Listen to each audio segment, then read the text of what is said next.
Hello friends, నేను మీ Prabhakar. Welcome to Telugu mystery. ముంబైలో ఒక లోకల్ ట్రైన్ అంధేరి వైపు వెళ్తోంది. సమయం ఉదయం 10 గంటలు. మరో 5 నిమిషాల్లో ట్రైన్ అంధేరి చేరుకోవాలి. 2 నిమిషాల్లో విలే పార్లే స్టేషన్ వస్తుంది. ఇక స్టేషన్ రాగానే దిగుదామని అంతా అలర్ట్ అయ్యారు. ఆ సమయంలో లోకో పైలట్తో గార్డ్ ఏమంటున్నాడంటే, భయ్యా అంధేరి వెళ్ళాక టీ తాగుదాం అన్నాడు. అదే సమయంలో సడన్గా ఎవరో చైన్ లాగడంతో ట్రైన్ వేగం తగ్గింది. అరే, కొన్ని నిమిషాలైతే స్టేషనే వచ్చేది కదా, ఆ లోపే ఎవర్రా చైన్ లాగింది అని లోకో పైలట్ విసుక్కునే లోపే ట్రైన్ ఆగిపోయింది. అసహనంగా గార్డు కిందకు దిగాడు. చైన్ లాగింది ఎక్కడో తెలుసుకుని సమస్య సాల్వ్ చేయడానికి వెళ్తున్నాడు. అప్పుడు అతనికి ఒక దృశ్యం కనిపించింది. ట్రైన్ ఆగగానే 2 వ్యక్తులు పట్టాల మీదకు దూకి వేగంగా పరిగెడుతున్నారు. వారిలో ఒకడికి ప్యాంటు కూడా లేదు. డ్రాయర్ మీదే ఆగకుండా పారిపోతున్నాడు.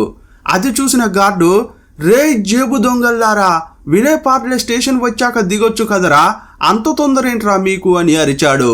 లోకల్ ట్రైన్లలో జేబు దొంగతనాలు సాధారణమైన విషయం. ఇది కూడా సాధారణమైన విషయమే అని గార్డ్ అనుకున్నాడు. ఇప్పుడు ట్రైన్ కదలాలంటే ఏ బోగీలో చైన్ లాగారో అక్కడికి వెళ్ళి దాన్ని సరిచేయాలి. ఆ జేబు దొంగలు తన పనిని పెంచారని తిట్టుకుంటూ లేడీస్ కంపార్ట్మెంట్ వైపు గార్డు వెళ్తున్నాడు. సాధారణంగా ఇలాంటి దొంగతనాలు లేడీస్ కంపార్ట్మెంట్లలోనే జరుగుతుంటాయి. ఫస్ట్ క్లాస్ లేడీస్ కంపార్ట్మెంట్ దగ్గరకు రాగానే లోపలి దృశ్యాన్ని చూసి తన కళ్ళను తానే నమ్మలేకపోయాడు. కాసేపట్లోనే railway protection force, Vile Parle పోలీసులు కూడా వచ్చి ఆ దృశ్యం చూసి స్తంభించిపోయారు. ఆ కంపార్ట్మెంట్లో ఒక లేడీ ఒరిగిపోయి ఉంది. ఆమె శరీరం నుంచి రక్తం కారుతోంది. ఆమె బ్లౌజ్, చీరపై కత్తితో పొడిచిన అనేక గుర్తులు కనిపించాయి. ఆ గాయాల నుంచి కారుతున్న రక్తంతో సీట్లు, ఫ్లోర్ ఎర్రగా మారింది. ఆమె కూర్చున్న సీటు వెనుక ఉన్న హ్యాండిల్స్ మీద, కంపార్ట్మెంట్ తలుపుల మీద కూడా రక్తపు మరకలు ఉన్నాయి. హంతకుడు ఆమెను చంపాక రక్తం అంటిన చేతులతోనే బయటకు దూకేశారని స్పష్టంగా అర్థమవుతోంది. క్రైమ్ సీన్ను చెక్ చేసినప్పుడు పోలీసులకు కొన్ని వస్తువులు దొరికాయి. అవేంటంటే, పట్టాల పక్కన రక్తంతో తడిసిన ఒక ప్యాంటు, అరిగిపోయిన ఒక పాత తోలు చెప్పు దొరికాయి. ఆ ప్యాంటు పరిగెత్తిన హంతకుడిదే అని పోలీసులు అనుకున్నారు. చనిపోయిన లేడీ దగ్గర ఉన్న ఐడి కార్డును పరిశీలించారు. ఆమె పేరు శాంతాదేవి. ఆమె అంధేరిలోని ఒక ప్రభుత్వ కాలేజీలో కెమిస్ట్రీ ప్రొఫెసర్. సాధారణంగా ఆమె సియాన్ నుండి దాదర్ వచ్చి అక్కడి నుండి వెస్టర్న్ లైన్ ద్వారా అంధేరికి వెళ్తుంటారు. ఆమె భర్త కూడా ప్రొఫెసరే. ప్రతిరోజు ఇద్దరూ కలిసి డ్యూటీకి వెళ్తుంటారు. కానీ ఆ రోజు ఆమె భర్త ఇంటి వద్దే ఉన్నాడు. హంతకులు పట్టాలు దాటి పక్కనే ఉన్న స్లమ్ ఏరియాలోకి పారిపోయారని గార్డు చెప్పడంతో పోలీసులు పెద్ద ఎత్తున ఆ మురికివాడను చుట్టుముట్టారు. ఆ ప్రాంతాన్ని గాలిస్తూ హంతకుల కోసం వెతకడం ప్రారంభించారు. మురికివాడలో పోలీసులు ఎంత గాలించినా హంతకుల ఆచూకీ దొరకలేదు. ఆ మురికివాడ చాలా విశాలంగా ఉండడం, లోపలికి వెళ్ళిన వారు బయటకు రావడానికి వందలాది దారులు ఉండడంతో స్థానికుల సహాయం లేకుండా వారిని పట్టుకోవడం అసాధ్యమని పోలీసులకు అర్థమైంది. మరుసటి రోజు ఈ వార్త ముంబైలోని అన్ని ప్రధాన పత్రికల్లో తాటికాయంత అక్షరాలతో మొదటి పేజీలో వచ్చింది. రైల్లో హత్య జరగడంతో హాట్ టాపిక్గా మారింది. పట్టపగలు లోకల్ ట్రైన్లో కాలేజీ ప్రొఫెసర్ దారుణంగా హత్యకు గురవడం దేశవ్యాప్తంగా కలకలం సృష్టించింది. శాంతాదేవి ఒంటిపై ఉన్న నగలు మాయమవడంతో ఇది కేవలం దోపిడీ కోసం జరిగిన హత్యనని పోలీసులు నిర్ధారించుకున్నారు. కానీ పోస్టుమార్టం రిపోర్టు పోలీసులను హడలిపోయేలా చేసింది. హంతకులు శాంతాదేవిని 35 సార్లు కత్తితో పొడిచారని, ఇది చాలా దారుణమైన హత్య అని వైద్యులు చెప్పారు. సాధారణంగా లోకల్ ట్రైన్లలో లేడీస్ సెకండ్ క్లాస్ కంపార్ట్మెంట్లు రద్దీగా ఉంటాయి. కానీ శాంతాదేవికి ఆ రద్దీ, అక్కడ వచ్చే రకరకాల వాసనలు అంటే ఇరిటేషన్, అందువల్ల ప్రశాంతంగా ఉంటుంది అని ఆమె ఫస్ట్ క్లాస్ పాస్ తీసుకుంది. ఆ రోజు దురదృష్టకరమైన రోజు అని చెప్పుకోవాలి. ఎందుకంటే ఆ ఫస్ట్ క్లాస్ లేడీస్ కంపార్ట్మెంట్లో అప్పుడు ఆమె ఒక్కతే ప్రయాణిస్తోంది. ఈ ఒంటరితనాన్ని ఆసరాగా చేసుకునే హంతకులు ఆమెపై దాడి చేశారు. ఆమె నగలను ఇవ్వడానికి నిరాకరించి ఉంటుందని ప్రతిఘటించడంతో ఆమెను దారుణంగా పొడిచి పారిపోయి ఉంటారని పోలీసులు అంచనా వేశారు. విలే పార్లే స్టేషన్ రాకముందే చైన్ లాగడంతో చాలామంది ప్రయాణికులు కిటికీల గుండా బయటకు తొంగి చూశారు. 2 వ్యక్తులు పట్టాల మీద దూకి పారిపోవడానికి కొందరు చూసినప్పటికీ అదంతా క్షణాల్లో జరిగిపోవడం వల్ల ఎవరు వారి ముఖాలను సరిగ్గా గమనించలేదు.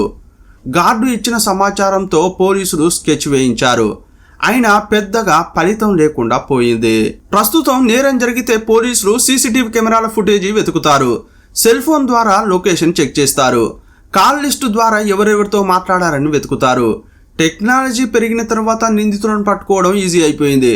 కానీ ఈ నేరం 1981లో జరిగింది. అప్పట్లో సీసీటీవీ కెమెరాలు లేవు. సెల్ ఫోన్ల ద్వారా ట్రాక్ చేసే వెసులుబాటు లేదు. కేసు విచారణ అనేది సవాళ్లతో కూడుకున్నది. దొరికిన అరకొర క్లూల ద్వారానే మెదడును మదించి కేసును ట్రేస్ చేయాల్సిన పరిస్థితి. నేడు వీధి మలుపులో ఉండే సీసీటీవీ కెమెరా నిందితుడి ముఖాన్ని స్పష్టంగా చూపిస్తుంది. కానీ అప్పట్లో ప్రత్యక్ష సాక్షులు చెప్పిన వివరాల ఆధారంగా ఆర్టిస్టులు వేసిన పెన్సిల్ స్కెచ్లే నిందితులను పట్టుకోవడానికి ప్రధాన ఆధారం. మనుషుల జ్ఞాపక శక్తి మీద ఆధారపడడం వల్ల పొరపాట్లు జరిగే అవకాశం కూడా ఎక్కువై ఉండేది. ప్రస్తుతం మొబైల్ టవర్ లొకేషన్ ద్వారా నిందితుడు ఎక్కడ ఉన్నాడో నిమిషాల్లో కనిపెట్టవచ్చు. అప్పట్లో ఫోన్ అంటే కేవలం ల్యాండ్లైన్ మాత్రమే. అది కూడా అందరికీ ఉండేది కాదు. నేరస్తుడు ఎవరితో మాట్లాడాడో తెలుసుకోవడానికి కాల్ లిస్ట్ అనే కాన్సెప్టే లేదు. ఫోన్ ట్రాకింగ్కు బదులుగా పోలీసులు తమ వ్యక్తిగత ఇన్ఫార్మర్ల నెట్వర్క్పై ఆధారపడేవారు. పాత నేరస్తుల అడ్రస్లు వెతకడం, చిన్న చిన్న క్లూలను సేకరించడం ద్వారా ముందుకు వెళ్లేవారు. అప్పట్లో ఎక్కువగా పోలీసులు మోడస్ అపరాండిని నమ్ముకునేవారు. మోడస్ అపరాండి అంటే నేరం చేసే పద్ధతి. మొత్తంగా చెప్పాలంటే అప్పట్లో కేసు దర్యాప్తు అనేది ఒక చీకటి గదిలో చిన్న కొవ్వొత్తి వెలుగులో సూదిని వెతికినట్లు ఉండేది. అది కేవలం ఒక విచారణ కాదు, అది అధికారుల ఓపికకు తెలివితేటలకు పెట్టిన పరీక్ష. అచ్చం ఈ కేసులో కూడా అలాగే జరిగింది. రోజులు వారాలయ్యాయి, వారాలు నెలలయ్యాయి, నెలలు సంవత్సరాలయ్యాయి. అయినా కేసులో ఎటువంటి పురోగతి లేకపోయింది. ఇంతకీ ప్రొఫెసర్ శాంతాదేవి హత్య కేసును పోలీసులు ఛేదించారా, లేక కోల్డ్ స్టోరేజీకి వెళ్ళిందా? ఆ తర్వాత విచారణకు వచ్చిన ఆఫీసర్ ఎవరు? ఆయన ఏమేం చేశారు? లోతైన విచారణలో తెలిసిన విషయాలేంటి? ఎన్నో ప్రశ్నలతో ఎన్నో మలుపులు తిరిగిన క్రైమ్ ఇన్వెస్టిగేషన్ కేసు గురించి ఈ వీడియోలో చూద్దాం.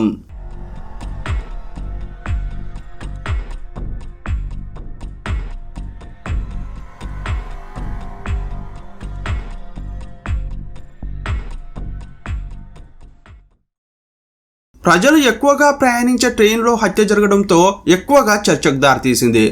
అలాంటి కేసును ఛేదించకపోవడంతో పోలీసులపై ప్రెషర్ పెరిగింది. పోలీసుల ప్రతిష్ట మసగబారుతున్న సమయంలో అప్పటి మహారాష్ట్ర సీఎం అంతూలే ఒక ప్రకటన చేశారు. ప్రొఫెసర్ శాంతాదేవి హంతకుల గురించి సమాచారం అందించిన వారికి 25,000 రూపాయల బహుమతి ప్రకటించారు. ఈ బహుమతి అప్పట్లో పెద్ద సంచలనమైంది. 1980లో తులం బంగారం ధర 1000 రూపాయలకు అటు ఇటు ఉంటుంది. అందువల్లే ఈ నజరానా గురించి పెద్ద ఎత్తున చర్చ జరిగింది. ప్రభుత్వ వైఫల్యాన్ని విమర్శిస్తూ ప్రతిరోజు వార్తలు వస్తూనే ఉండేవి. కొన్ని రోజుల తర్వాత కొత్త వార్తలు రావడంతో మీడియా కూడా ఈ కేసును మర్చిపోయింది. ఇలా 2 ఏళ్లు గడిచిపోయాయి. ఈ క్రమంలో ముంబైలో పాత కేసుల పరిష్కారానికి ప్రత్యేక కమిషన్ ప్రారంభించారు. అలా శాంతాదేవి హత్య కేసు ఫైల్ను మధుకర్ జిండే అనే ఆఫీసర్కు అప్పగించారు. జిండే అప్పట్లో క్రైమ్ ఇన్వెస్టిగేషన్ బ్యూరోలో ఉండేవారు. 1971లో అతిపెద్ద నేరస్తుడు చార్లెస్ శోభరాజును అరెస్ట్ చేసిన ఘనత జిండేదే. అందుకే ఆయన ముంబై పోలీసుల్లో చాలా పాపులర్. ఈ కేసు ఆయన చేతికి రాగానే క్షుణ్ణంగా అధ్యయనం చేశారు.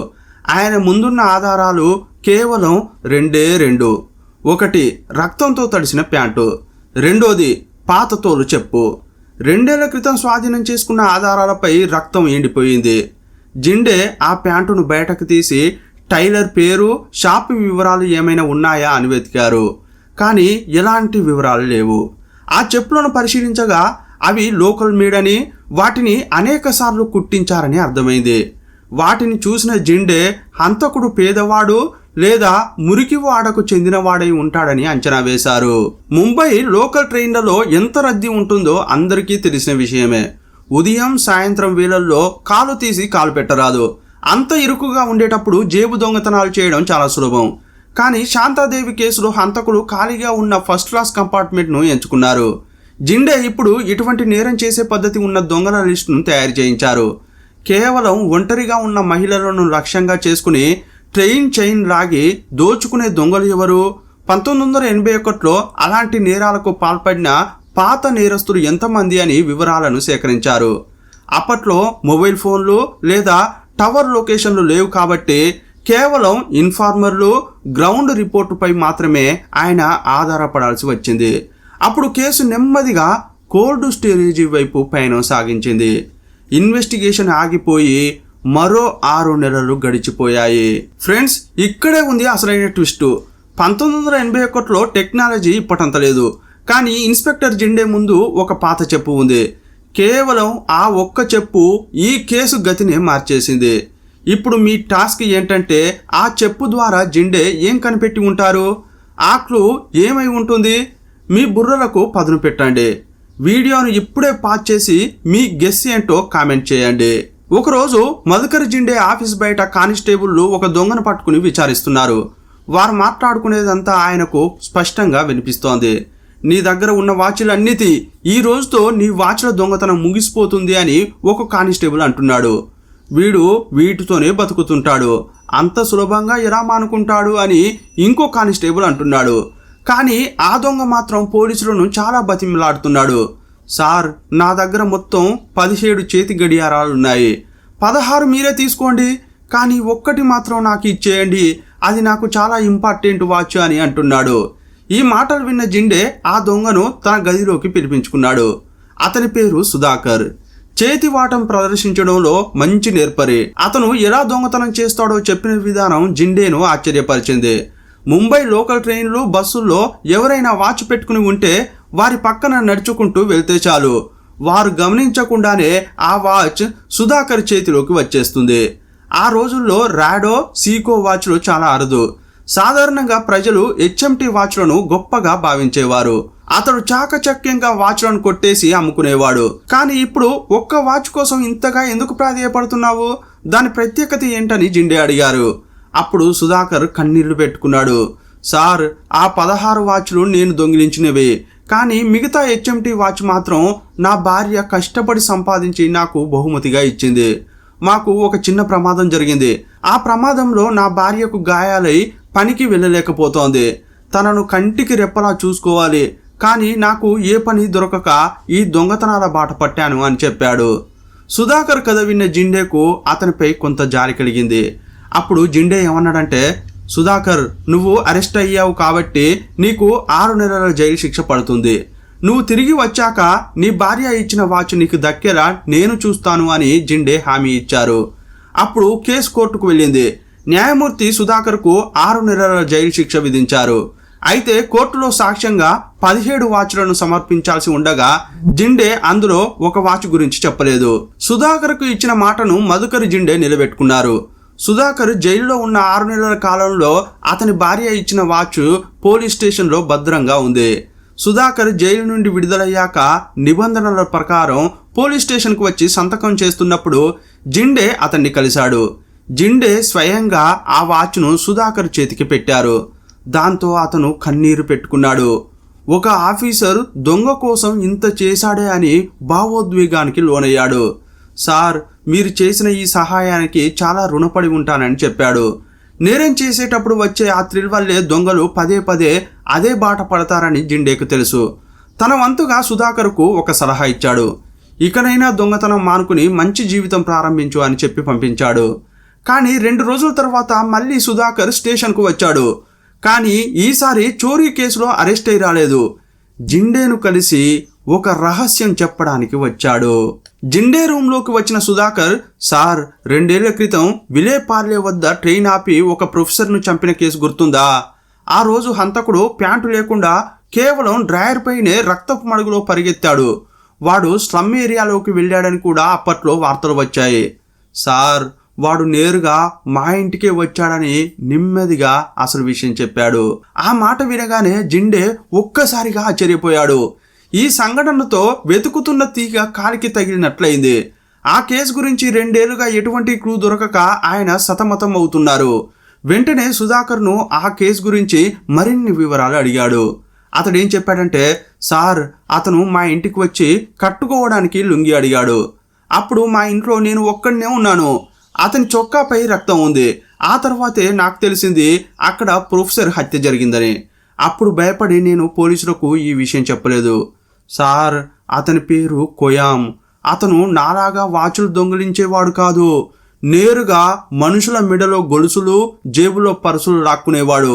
ఎవరైనా ఎదురు తిరిగితే చంపడానికి కూడా వెనకాడని పరమ క్రూరుడు. అతని ముఖం నాకు ఇంకా గుర్తుంది అని సుధాకర్ వివరించి చెప్పాడు. అయితే సుధాకర్ ఒక షరతు పెట్టాడు. సార్, మీరు అతన్ని పట్టుకున్నాక ఆ లుంగి విషయం మాత్రం అస్సలు బయట పెట్టకండి. ఒకవేళ నేనే అతన్ని పట్టించాలని తెలిస్తే ఆ కొయాం నన్ను చంపేస్తాడని భయపడ్డాడు. సుధాకర్ ఇచ్చిన ఈ సమాచారం జిండేకు కొండంత ఆశను కలిగించింది. సుధాకర్ ప్రాణాలకు ముప్పు ఉందని తెలిసిన జిండే లుంగి గురించి ఎట్టి పరిస్థితుల్లో చెప్పనని అతనికి మాట ఇచ్చారు. వెంటనే జిండే బృందం రంగంలోకి దిగి కొయాం కోసం వేట ప్రారంభించింది. విలేపార్లే మురికివాడల్లో దర్యాప్తు చేశారు. వారికి తెలిసిందేంటంటే కొయాం తన సొంతూరు షెన్దుర్గాకు పారిపోయాడని, అక్కడ సైకిల్ షాప్ పెట్టుకుని సాధారణ జీవితం గడుపుతున్నాడని తెలిసింది. వెంటనే పోలీసులు అక్కడికి వెళ్ళి అతన్ని పట్టుకున్నారు. స్టేషన్కు తీసుకువచ్చి వారి స్టైల్లో విచారించారు. కానీ కొయాం మొండిఘటం. పోలీసులు ఎన్ని రకాలుగా ప్రయత్నించినా శాంతాదేవి హత్య తానే చేశానని అస్సలు ఒప్పుకోలేదు. సార్, నేను సైకిల్ షాప్ నడుపుకుంటూ ప్రశాంతంగా బతుకుతున్నాను, నన్నెందుకు వేధిస్తున్నారు అంటూ ఎదురు దాడి చేశాడు. విచారణకు మెజిస్ట్రేట్ ఇచ్చిన 48 గంటల గడువులో అప్పటికే 30 గంటలు గడిచిపోయాయి. పోలీసుల చేతిలో ఎటువంటి ఆధారాలు లేవు. సుధాకర్ చెప్పిన లుంగి విషయం చెబితే నిందితుడు దొరికే ఛాన్స్ ఉంది. కానీ అది సుధాకర్ ప్రాణాలకు ప్రమాదం. అప్పుడు జిండే ధర్మ సంకటంలో పడ్డాడు. ఏం చేయాలా అని మెదడును మదించాడు. ఆలోచనలతో బుర్ర బద్దలవుతోంది. ఆ ఒత్తిడిలోనే అతనికి ఒక విషయం తట్టింది. ఆందోళనలో ఉన్న జిండేకు ఉదయం తన భార్యతో జరిగిన సంభాషణ గుర్తొచ్చింది. ఆమె ఒక కొత్త బ్యాగును చూపిస్తూ, ప్రతి వస్తువుకు దానిని తయారు చేసిన వారి ఐడెంటిటీ ఉంటుంది, ఈ బ్యాగు తయారీదారుడి ముద్ర దీనిపై ఉంది చూడండి అని చెప్పింది. ఈ మాట జిండే మెదడులో ఒక మెరుపును మెరిపించింది. ఆయన వెంటనే ఆధారాల గదికి వెళ్ళి ఆ పాత ప్యాంటును, తోలు చెప్పును బయటకు తీశారు. ఆ చెప్పును నిశితంగా పరిశీలిస్తే అది అనేక చోట్ల తెగిపోయి ఉంది.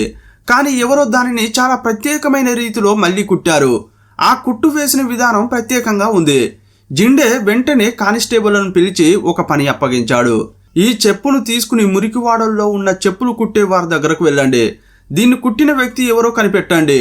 ఈ కుట్టు వేసిన వ్యక్తి దగ్గరకు వెళ్తే తప్పకుండా అతడు దీన్ని గుర్తుపడతాడు అని చెప్పాడు. ఆ కానిస్టేబుల్లు ఈ చెప్పును పట్టుకుని తిరగాల అనుకున్నారు.